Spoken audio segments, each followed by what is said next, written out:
everybody, and welcome back to another episode of From BA to Broadway. You know who it is. It's me. It's Brennan. And of course, I'm here to bring you your general programming reminders. Folks, every Monday we are here with the main episode, and every Wednesday we are here with our mini-series, In the Spotlight. And you know what today is? It's Wednesday. So I am, of course, here with the one and only Mr. Danny the Rocket Solly. Danny, what's going on? I really think of these as the main episodes, and Monday is the mini-series. Yeah, you know, you've said that before. And I just want to speak it into existence. Well, I want to remind everyone, this is the main shit. Okay, great. Okay. You know what? Once those download numbers reflect that, then I will give that to you. Dare you. Danny, what are we talking about today? Today, we're talking about a show that is very near and dear to my heart. We're going to talk about West Side Story. When you're a jet all the way. Oh my God, Cockney West Side Story. Yeah, that was New York. That's a concept. That was a Brooklyn accent. That is a concept. You didn't like it? Yeah, a little bit. Okay, thank you. West Side Story. West Side Story. Yeah. One of the greatest musicals ever written. Romeo and Juliet, With the musical. The greatest creative team, giants of our industry. Giant. They were so tall. Get out of here. Conceived by Jerome Robbins, music by Leonard Bernstein, lyrics by Stephen Sondheim, with a book by Arthur Lawrence. Mm-hmm. Inspired by Shakespeare's Romeo and Juliet, West Side Story is set in the mid-1950s in the Upper West Side of Manhattan in New York City, which was then a multiracial blue-collar neighborhood. The musical explores the rivalry between the Jets and the Sharks, two teenage street gangs of different ethnic backgrounds. The Sharks, who are recent migrants from Puerto Rico, and the Jets, who are white, vie for dominance in the neighborhood while the police try to keep law and order in the streets. The male protagonist is Tony, a former member of the Jets and best friend of the gang's leader, Riff. He falls in love with Maria, who is the sister of Bernardo, the leader of the Sharks, and havoc ensues. Mm-hmm. And that's West Side Story. Sure is. Thank you guys so much for listening. You can follow me at DSauls. You can follow me at Brennan Stefanik. And until next week, folks. Bye. Gotcha! Oh my God, you should have seen the look on your faces. So, West Side Story, the writing of West Side Story has a very fascinating history. And I'm going to take you down memory lane, all right? Memory lane. Memory lane for us. For that, when we were both there. So, in 1949, Jerome Robbins approached Bernstein and Lawrence about collaborating on a contemporary musical adaptation of Romeo and Juliet. He wanted to focus on the conflict between an Irish Catholic family and a Jewish family living on the Lower East Side of Manhattan and called the project East Side Story. Whoa. Did you know that or no? No. Mm-hmm. What could have been? And so after they wrote a first draft, they realized that these themes had already been explored in several different plays at the time that were performing on Broadway. Mm-hmm.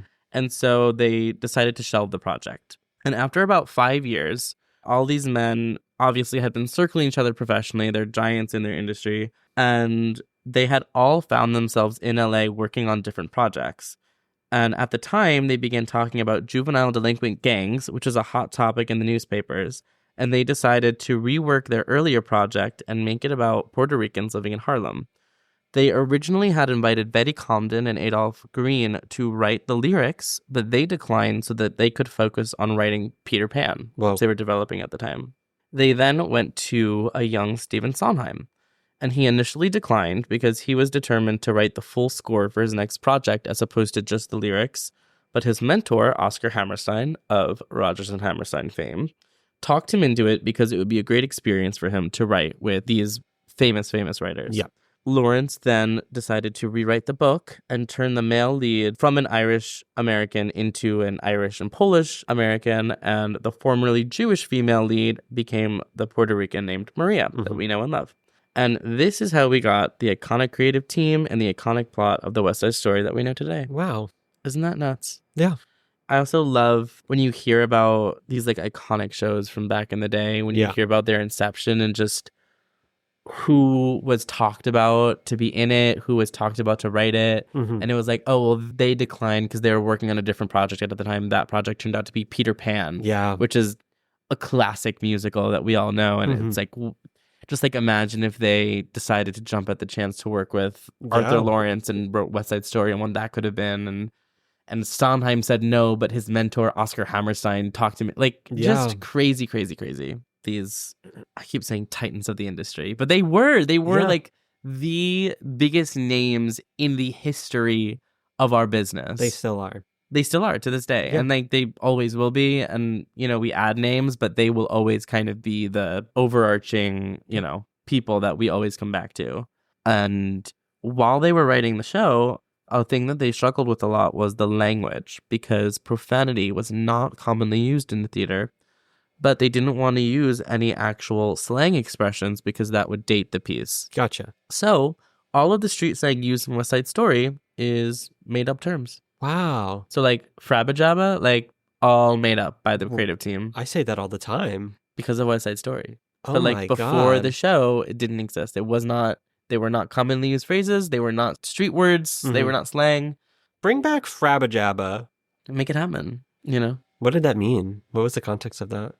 I just is... want to make sure it's not a racial slur that we're trying to bring back. No. Okay, great. I'm trying to think what scene they use it in where they're like, cut the Frabba Jabba. Okay, great. You know? I think the racial slurs that they use in the show are real racial slurs. Understood. Used. What? Can you name some of them? Listen to the show. Interesting. I'm trying to you think were of just saying them. Like I'm trying to think of one ago. that could like apply to me so I can say it, but I'm not gonna say anything right now. Okay. Yikes. Also, something that I love. Bernstein was composing West Side Story and Candide at the same time. Wow. Which are arguably two of his like biggest. Yeah. I mean, I guess commercial works. And so he would like borrow, like during the writing process, he would borrow from each works for each other. So One Hand, One Heart was originally written for Candide, and so was Officer Krupke, like the song Officer Krupke. Like One Hand, One Heart was a song between Candide and Cunegonde. Mm-hmm.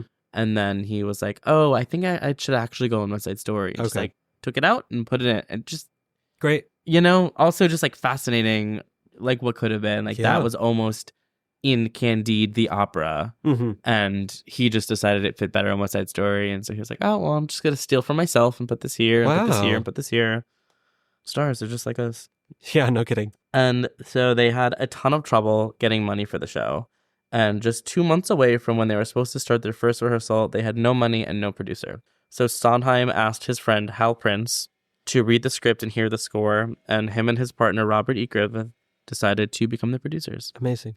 Which again is another thing where it's like your friend asks you to invest in his new musical, you decide to take a chance, and that leads you to become the most successful producer of all time with like theaters named after you, you know? Yeah.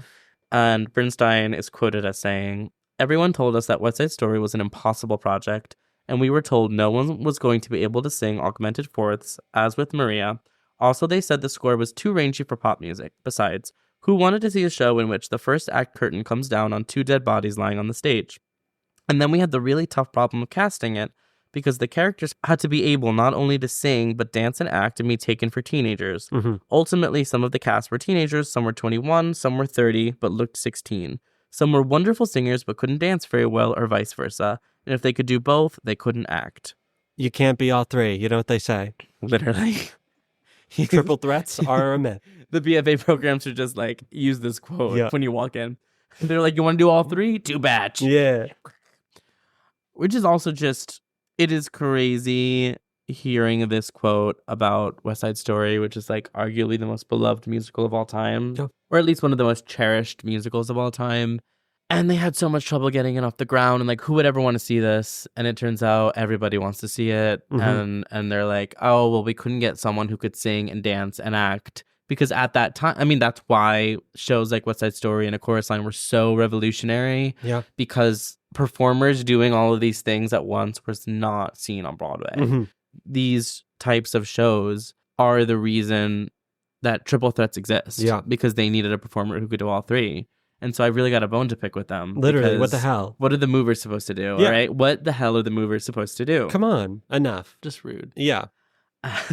Throughout rehearsals and performances, Jerome Robbins kept the cast members playing Charks and Jets separate in order to discourage them from socializing with each other, and reminded everyone of the reality of gang violence by posting news stories on the bulletin board backstage. That's crazy. Isn't that crazy? I kind of love it. That's just like sowing discord among your cast. That's so That's so counterproductive. Shit wouldn't fly today, let me tell you. That's so counterproductive. To what? Wait, what do you mean counterproductive? The whole point of the show. Making bridges, bringing people together. Yeah, but in order to do that, you have to display the discord. Yeah. Yeah. You know, crazy thing about actors is they act. Not at this time. I guess not. Mm-hmm. So I guess they weren't all three. Well, he wanted gritty realism from his ensemble members who were wearing jeans and sneakers and gave them unprecedented freedom to develop and interpret their characters, which was something that was very unusual for ensemble dancers at the time. Mm-hmm. You know, ensemble members before this, Yeah. they hadn't necessarily been doing the acting work, Mm-hmm. but now they were kind of treated as actors and expected to act and sing and dance and do all three things in tandem, Yeah. which was very unusual at the time. And if you see videos, there are a bunch of videos of the original Broadway cast performing Cool. I think it was, I don't know if it was the Johnny Carson show, one of those talk shows at the time. There's videos on YouTube. Mm-hmm. And it's really crazy to see the difference in performance style from then versus today. Gotcha. Where it's like, no disrespect, but you watch those performers and they're not kicking their face, Mm-hmm. you know, with a straight leg, kicking their face at like 190 majillion degree angle. But you believe that those people could actually come off the stage and like harm you. That's crazy. Which is the point of the show. Like Yeah. they're playing gang members. Yeah. Whereas I feel like today, when you see a production of West Side Story, an issue that I have with most productions that I see is that people get so obsessed with like a bajillion pirouettes and kicking your face into a split Yeah. that you watch these Say it. dainty ballerinas. Ha ha. And I'm like, okay, like, yeah, the dancing's great. Yeah. You're doing like real technical, cool things. I don't believe for a hot second that you could ever hit someone Yeah. or like, you know. So I just think it's an interesting difference. Yeah. And it's especially because like that choreography is so iconic. They're doing the same choreography. Mm-hmm. Like you buy the rights to West Side Story, you buy the rights to the choreography. You can literally see the performers from 1960 doing the cool choreography that the performers from like the 2018 revival were doing. And it's just, like such a night and day difference. And I think it's just a difference in performance style and like what the dancers were like then versus today.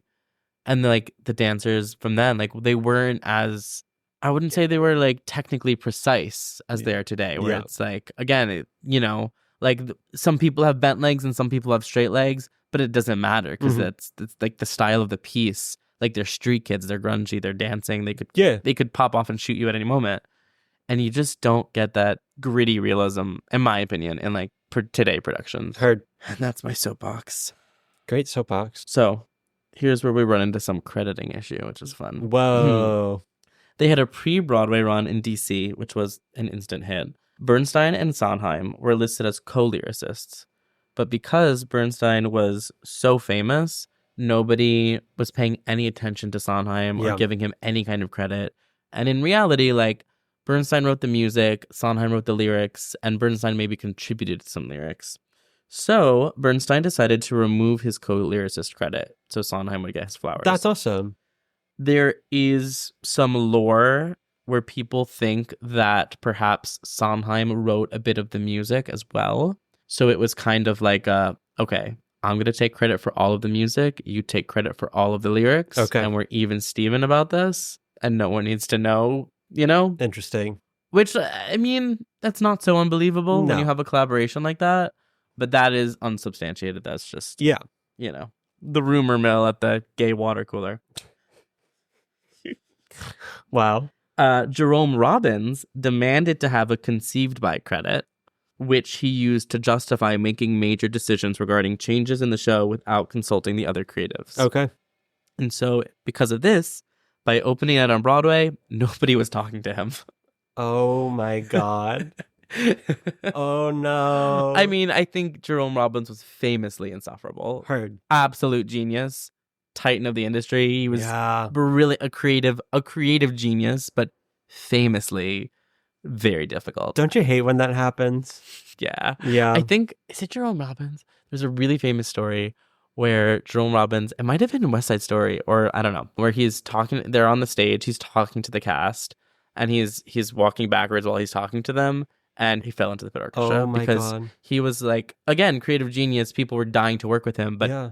on a interpersonal level, he was so disliked. Nobody was like, wait, you're walking into the pit. Yeah. Because no one cared about him. That's crazy. So it's like, Oh my God. at what cost? Did you see the video of Olivia Rodrigo falling through the stage? Yes. That's crazy. She was so fun and quirky about it, though. Of course. She was like, oh, God.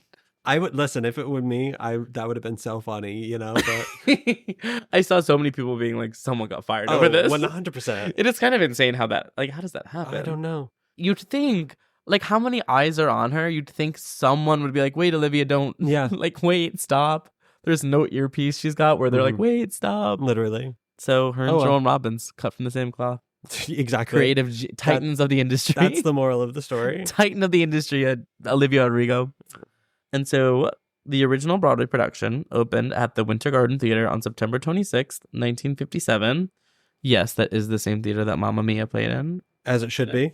Equally impactful. The cast included Larry Kurt as Tony, Carol Lawrence as Maria, and Chita Rivera as Anita. And then we have the first Broadway revival, which opened at the Minskoff Theater on February 14th, 1980, and closed later that year on November 30th. It was again directed and choreographed by Jerome Robbins and starred Ken Marshall as Tony, Josie de Guzman as Maria, and Debbie Allen as Anita. The famous Debbie Allen. And then in 2009, Arthur Lawrence directed a second Broadway revival, this time weaving Spanish lyrics and dialogue into the English libretto, translated by a young Lin-Manuel Miranda. No way! Lawrence said, the musical theater and cultural conventions of 1957 made it next to impossible for the characters to have authenticity. Every member of both gangs was always a potential killer even then. Now they actually will be. Only Tony and Maria try to live in different worlds. This cast featured Matt Cavanaugh as Tony, Josefina Scaglione as Maria, and Karen Olivo as Anita, as well as a young Jeremy Jordan as the Tony alternate. Crazy. Karen Olivo won the Tony for Best Featured Actress and is the only actor to win a Tony for playing a character in a Broadway production of West Side Story. No way. Isn't that crazy? Yeah. And also something crazy, so the original Broadway production, the first revival, and the 2009 revival were all handled by the original creative team. That's awesome. Like the original and the first revival was directed and choreographed by Jerome Robbins. And then the 2009 revival was directed by Arthur Lawrence, who wrote the book. Yeah. Kind of similar to what we talked about way back when we started this little thing with Gypsy. Yeah. Where it was like every single revival up until this Audra revival has been either directed or at least touched by a member of the original creative team, which I think has both its like merits and its downsides. Yes. Heard. Which is like adds something I didn't realize until I was doing my my unpaid research. Why you got to do that? Join the Patreon. And so that made, I think, the 2020 revival even that more iconic because that was the most recent West Side Story revival, which opened February 20th at the Broadway Theater. It was directed by Ivan Van Hove, and this cast included Shireen Pimentel as Maria and Isaac Cole Powell as Tony. Yep. Van Hove cut the song I Feel Pretty and trimmed the book to only 1 hour and 45 minutes with no intermission. West Side Story is one of those shows that has absolutely iconic choreography. Yes. It's one of those shows where you rent the choreography and you do the original choreography. Most productions do the original choreography, especially major productions. But this production completely reworked all the choreography. The show was modernized with screens all over the stage and several characters using iPhones.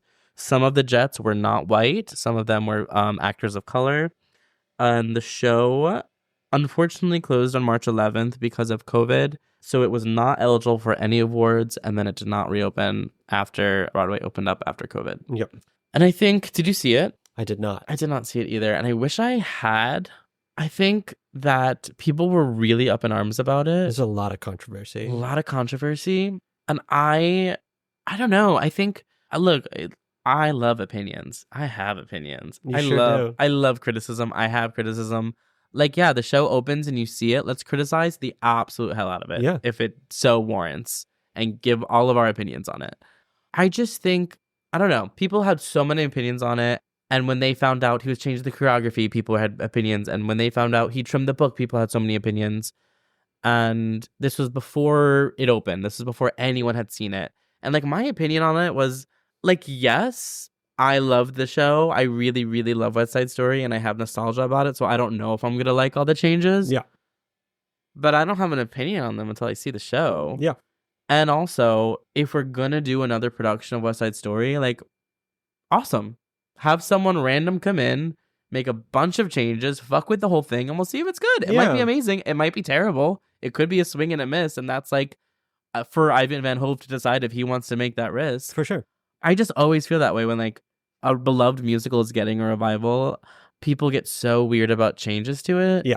And I'm always like, let's see the change. Like, do the changes. Let's see the changes. The original West Side Story is not going anywhere. It's not a show that's going to be forgotten. Like, this production is the outlier. We're always going to see the original choreography. We're always going to see the original libretto. That's not going anywhere. Every production you ever see across the country, across the world will have that. So if someone wants to like take a big swing with a Broadway revival, like I'd say like, why not? Yeah. I feel the same way about like the Oklahoma. I was like, yeah, if we're going to do a Rodgers and Hammerstein, like do a swing. Yeah. Do a swing and a miss. Absolutely. Kind of similar to like what everybody loves to do with Sondheim. Like do something different. Do a concept. Yeah. Like let's see it. So I was really kind of open to this revival. Yes. I didn't get to see it, unfortunately. And I heard wildly mixed things about it. I heard some people really, really loved it. Some people really, really hated it. So I don't know. Interesting. I don't know. But I recently saw a video of Isaac Cole Powell doing Tony. It like came up on TikTok. I think I saw that same thing. Probably. And I don't know. It felt really refreshing.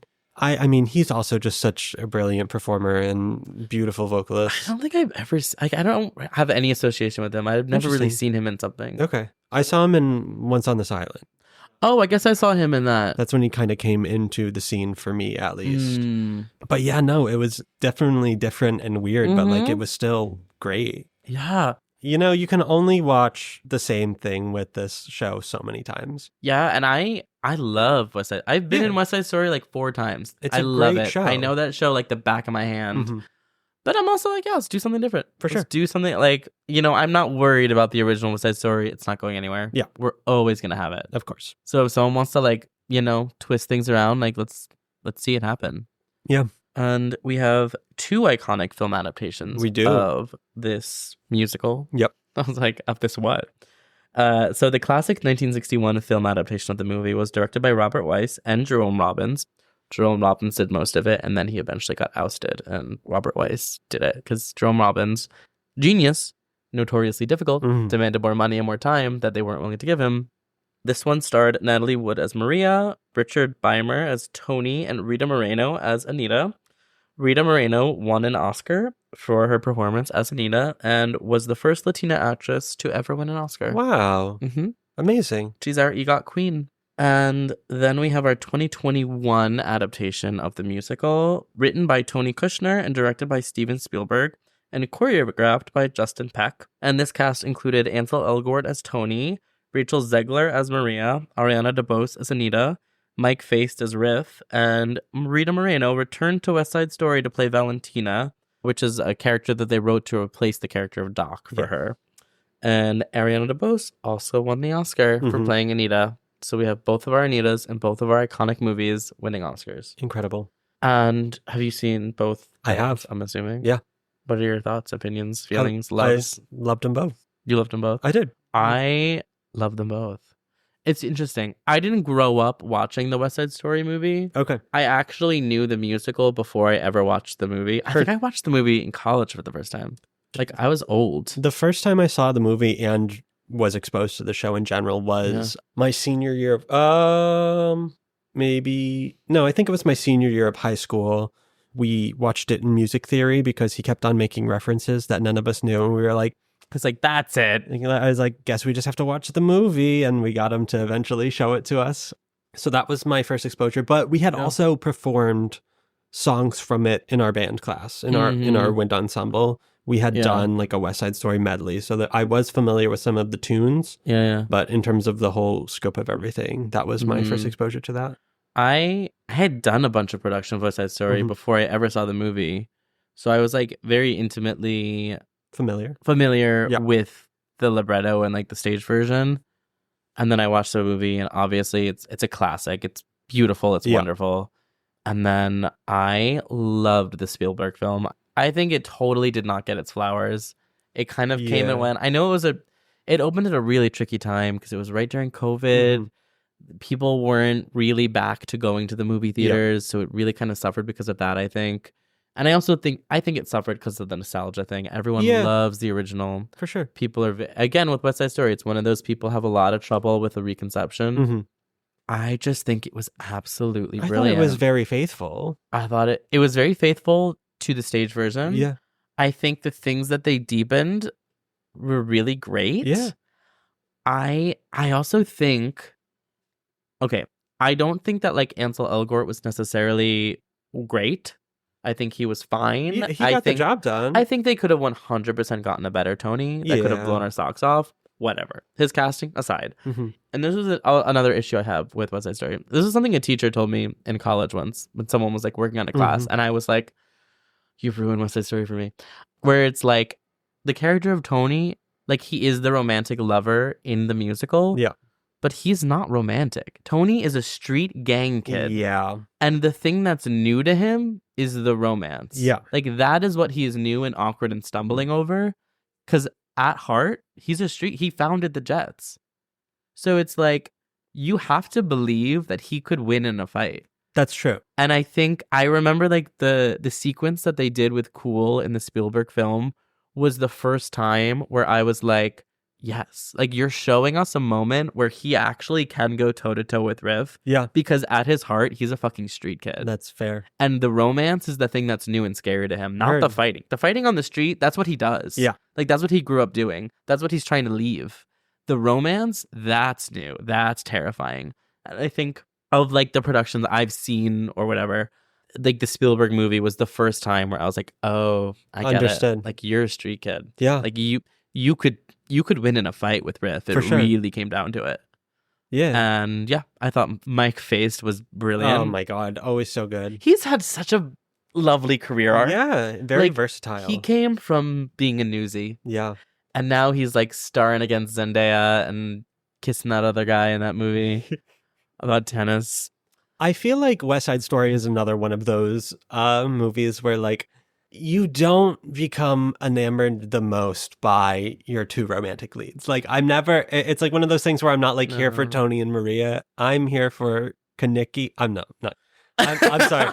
I was going to make the reference. I'm here for Kaniki. I'm here for Riff and I'm here for Anita, just the same way. Like with Grease, I'm here for Kaniki and I'm here for Rizzo. Yeah. Yeah. And I mean, if you look too at the way that like the only people who win awards from both Broadway and film versions are the Anitas. Yeah. Because it's just like you're given a meal. The stakes are higher. You're given a meal as Anita. Yeah. I mean, obviously you get the iconic scene where you get to just like show an insane amount of range as an actor. Yeah. But you're also given these songs. Oh my God. Yeah. Anita is for the gays. There you go. And she's got that red dress she's swinging around. Absolutely. Oh, Ariana DeBose really ate it up. Yeah. She was such a good Anita. She killed it. She really killed it. She did the thing. Ariana DeBose did the thing. She sure did. You fucking heard it here. Oh my God. Yeah, no, I've played a bunch of the Jets. Okay. Which ones? I played Arab. Okay. I played Baby John. I played Baby John opposite Brandon's Arab. Was that Friend the of the pod, production Brandon with Walters. Dan? With Dan Maldonado as, I think, Pepe? He was one of the sharks. No, it wasn't. He said Indigo. Is that one of them? Yes, Something like that? yes, he was Indigo. Yeah. That's how I met Dan. Yeah, he just mentioned that on the podcast that was released 2 weeks ago. Love it. Oh my God, love to hear it. Yeah. So we the three of us did that together, which was super fun. I played I think I was a senior in high school. I was like a community theater kid. I was doing shows everywhere. And my friends were doing a production of West Side Story that I wasn't in, like at some random theater on Long Island. And it was opening night for them. And they called me and they said, hey. And I think this was right after I had done it. So they were like, you've done the show. You know the show. Yeah. They're like, emergency. We don't have an Officer Krupke. They're like, it's such an easy track. Is there like a world in which? And I was like, say no more. So I drove to the theater on opening night. Incredible. I walked in. They handed me a police officer's costume. And they were like, here's the scene. Read it real quick. And I said, sure. And then I did opening night with them. Amazing. At a random theater with a bunch of people I didn't know. Gorgeous. No rehearsal, just walked on, walked off. I mean, that's an easy part to do that with. But still, that's like, I'm like, yeah, I played Officer Krupke. It's on the resume. It's on there. There you go. Not on the resume. Yeah, put it back on. 2013. Put it back on. My starring role as Officer Krupke. We're aging into it. No longer a baby John, not yet a doc. There you go. It's Krupke season, baby. It's Krupke season. Are we putting songs from this in our book? I'm not opposed. I mean, if you're drop dead gorgeous and sing a beautiful Maria, do it. Do it. If you're drop dead gorgeous and sing a beautiful Something's Coming, do it. Enough with the drop dead gorgeous. Okay. Whatever. We're here for the unconventional attraction. Yeah, sure. Shame on you. Shame on you. Rat boyfriend doesn't belong in West Side Story. Well, he was. He was, and his name was Riff. Mike Face? Yeah. Well, rat boyfriend can be Riff. No one cares about Riff. I'm talking about Tony. Whatever. We can't have a rat boyfriend Tony. I think we could. Riff is rat boyfriend from, the OG rat boyfriend. That's true. I don't want a Timothy Chalamet Tony. Oh, yeah, no, I wonder don't if he want auditioned. That. Probably not. And they were like, not this one, buddy, but what about if you start as Willy Wonka? I wonder if they had Tom Holland audition. Oh. He would have been an interesting Tony. But I also... I think he plays a little too young to stand next to Mike Faced. Especially at that time. That was, 5 years ago? Yeah, but Mike Faced can play young. And he could play off Rachel Zegler. That would have been interesting. But he is such a dancer. I would have loved... He is. He's a very dancer boy. Well, he's not a Riff. No. He would have been a delicious little Tony. Yeah. Or like a delicious little baby John. Yeah. I want him to do more. You couldn't put him. I want him to do more with his dancing skills. Yeah. It was like when I saw Wonka, and I haven't seen Wonka yet. Don't be offended when I say this. I won't. I think you would love it. I will take that. I think you would love it. We should watch. Let's have a movie night. I think you would love Wonka. But I will say, no hate to Timothée Chalamet, because I'm not a Timothée Chalamet fan. I thought he was fine in the movie. Like, I didn't dislike him at all. But I was sitting there like, I wonder if Tom Holland auditioned, because he would be really good in this part. Understood. Because he's like an actual triple threat. Yeah. He's got to get into the musical circuit somehow. I don't know. Bring him to Broadway. I was really hoping they would bring his Romeo to Broadway. And it might still, because it's a different production. This isn't a transfer, so it might come over, but I don't know. Stay tuned. It didn't get very well reviewed. Heard. But Rachel Zegler's in it. She sure Rachel is. Zegler, who has made a career out of playing Maria. Yeah. And Juliet. The Juliet archetype. I would... there's no way to get like cheap tickets to that one. I would love to see her do it, though. Yeah. Because I actually thought she was wonderful as Maria. Oh my God, yeah. She was phenomenal. She's wicked talented. Wicked. Yeah, wicked pissa. Enough. Okay. Any closing remarks? Any closing remarks? I don't know. I also think it's also interesting to note that Stephen Sondheim does not love his lyrics in West Side Story. Interesting. He is... I should have written this down, but there are like a couple of songs where he was like, yeah, this is like something I wrote when I was 22. Yeah. And if I could write it all over again, I totally would, but it's too late for that. It's too iconic. That's true. Which is like, I guess, an interesting concept when you think about, you write something and then 40 years ago it's still running and you're like, oh God. I wish he had done a concept album. Like, imagine if... Of all the rewrites. Yeah. That would be cool. Mm-hmm. It's kind of a thing now. Yeah. It's more of a thing now than I guess in 1950. For sure. Which is kind of a cool thing that we got with Waitress. Like, Sarah Bareilles released the whole concept album. Mm-hmm. And a lot of the songs are different or like slight differences. And you're like, oh, I see where you changed that for the Broadway transfer. That would be a really fascinating thing to get from West Side. I bet there probably are. There are probably recordings and manuscripts somewhere of, original, which is a cool thing. Who would have been a great Tony back in his day? Gavin Creel. Yeah. I want to hear him sing Maria now. I was going to say, because of Gavin Creel, there are some rare recordings that have come out of like the Wicked workshops from like the year 2000 where he was Bach and Amy Spanger was Nessa. And it's cool to hear the like, oh, that's the melody that I know so well, but all these lyrics are very different. Yeah. And I can see how you cut out this whole chunk of the song, but like kept this whole chunk of the song. For sure. So I guess what I'm saying is I agree with you. Thank you. I would love the West Side Story original concept album. Stay tuned. I don't think we're gonna get it. No, I though. don't We think could we're gonna get it. try. We could try. We'll write. Let's write to someone. I think the concept album is on the back of the Declaration of Independence. Oh my! Well, I think there's a movie about that, right? No, That's why I just came up with it right now. No, that's why they were trying to steal it in National Treasure, because they wanted the concept album of West Side Story. Yeah. Interesting. I think you're onto something. Yeah. It was written in lemon juice, like secret code. In lemon juice secret code. You know how they do that. The lemon juice secret code. Oh my Guys, God. if you don't hear from us, Honestly, you know why. National Treasure the musical. Let's get it here. Yeah, I'd buy that. Yeah. I'd buy that. Why not? The parody musical. Nah, This is mine. I'm trademarking this right now. The last thing we need is more parody musical. Shame on you. Parody theater is real theater. I think it's real theater. Okay. My first off-Broadway credit was a parody musical. Yeah, so have some pride. I did the Wicked Frozen parody musical. Have some pride, why don't you? Folks, if there's a certain show you want to hear us talk about, you can let us know by finding us over on Patreon. All of our principal tier Patreon members get to choose the shows we talk about, so come find us over there. As always, there are some weird new iOS fees happening on iPhones.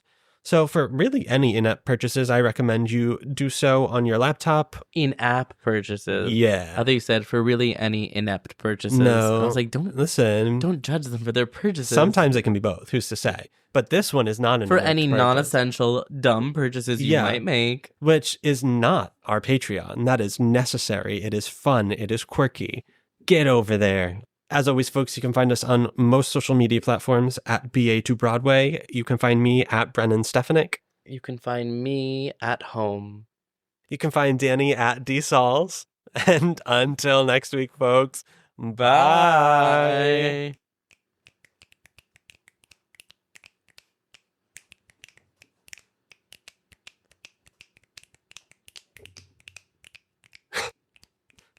Should I not insert the song until like now? Yeah, probably. Okay, great.